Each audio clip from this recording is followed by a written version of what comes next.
Hey guys, and welcome back to another episode of Federico Talks Watches. Today I'm once again answering some of your questions like, is this Cartier or is this JLC the most versatile, iconic watch ever made? And also, Rolex chronograph. Should you consider one or is it an absolute turd? All that and more in today's episode. Now, of course, before we get started, customary wristwatch check. Today I'm wearing my H. Moser Endeavor Big Date Rose Gold on my Aaron Bespoke strap. Absolutely love it. Dressier watch. Decided to take it out for a ride today. And also, guys, don't forget to check out DelReyWatch.com. A bunch of new watches came in, including this Blancpain 50 Fathoms Bath Escape with the ceramic bezel, cheapest one in the country. Also, this Grand Seiko Lake Sua perfect condition, the limited edition box papers, and of course, the least expensive one in the country, and one that I'm very happy to get. It is a Wempe Zeitmaster chronograph in ceramic. Now, full disclosure, I used to work for Wempe many years ago. I absolutely love their watches. They actually have a manufacturer in Germany, super high quality, and this one at under $1,500 is a killer deal. All that and more at DelReyWatch.com, the best place for a watch geek to buy a watch. Link in the description below.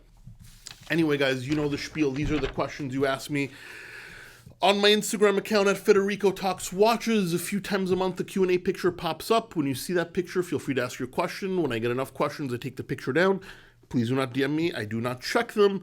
And in no particular order, we start with Justin Allure. And he says, now it's been about a year. What are your thoughts on the Tudor Black Bay 54? Perfect vintage field diver or a bit too small for the wrist? So Justin, my feeling hasn't changed at all on this. I think the Tudor Black Bay 58 is the perfect feel vintage diver. I think the Black Bay 54 is ridiculously small for most people. Now, of course, I'm a big gentleman. This watch was never made for me. I'm sure there's a lot of people that love the 54. I don't love it, but just because I'll never be able to wear it. But I think for the vast majority of people, the Black Bay 58 was a sweet spot. The 54 is kind of ridiculous. But for those people with very miniature, diminutive wrists, they have options, I guess. Brent Schuler, Cartier Santos or JLC Reverso? What is the most versatile, timeless, and bang for the buck?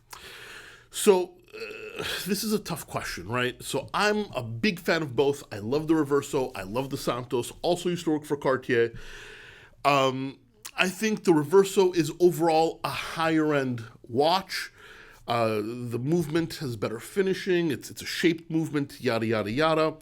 I think the Reverso is more timeless. It's changed very little since its inception in 1931. I love the Reverso, but as far as versatile, it has to be the Santos. Because the Reverso, while it's a perfect dress watch, it can even be worn business casual. The Santos can be worn in every occasion apart from the sportiest. You can wear it in shorts. You can wear it with a suit. It's not as dressy as the Reverso, but it's much more versatile overall than the Reverso. And that's because of the bracelet, the higher water resistance, the more modern size. Now, if you have to pick one watch and you can only wear one watch, you might get more wear out of the Santos. But if you have the luxury of choice, then I think the Reverso is the one you go with. R. Marandino, hey Fed, what do you think of precious metal watches in terms of durability and scratch issues? Well, precious metal watches are awesome. I own a few of them, but you gotta remember, gold is a lot softer than steel, and platinum is a lot softer than steel, and also platinum is very hard to polish. I mean, they're not particularly durable watches. I mean, are you gonna break it by wearing it? No, of course not, but they will scratch much easier. They're gonna need a polish much more often. I mean, it's still a metal, so like if you knock it into something, it's not going to fall apart or anything, but steel is significantly harder than precious metal. So, don't be surprised if you get a lot more scratches on your precious metal watch. Then the last one for today. Hey Fed, what are your opinions on the Rolex Turnograph? Should I buy one? This is by Jonah Young. So Jonah, I actually really like the Turnograph, but not a lot of people do. I'm known for liking quirky watches, and I like the modern Turnograph, the 36 millimeter. My preference is on an oyster bracelet with maybe the white dial and the red second hand.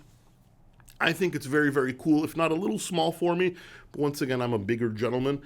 I think they were massively underappreciated. It was kind of like a hybrid between a dressier Datejust and a sportier rotating bezel option like a Submariner. Thunderbirds, Turnographs, they never sold particularly well. I don't know if they're going to become collectible because even though they didn't sell pretty well, they were sold for a long time. So there are a lot of them out there.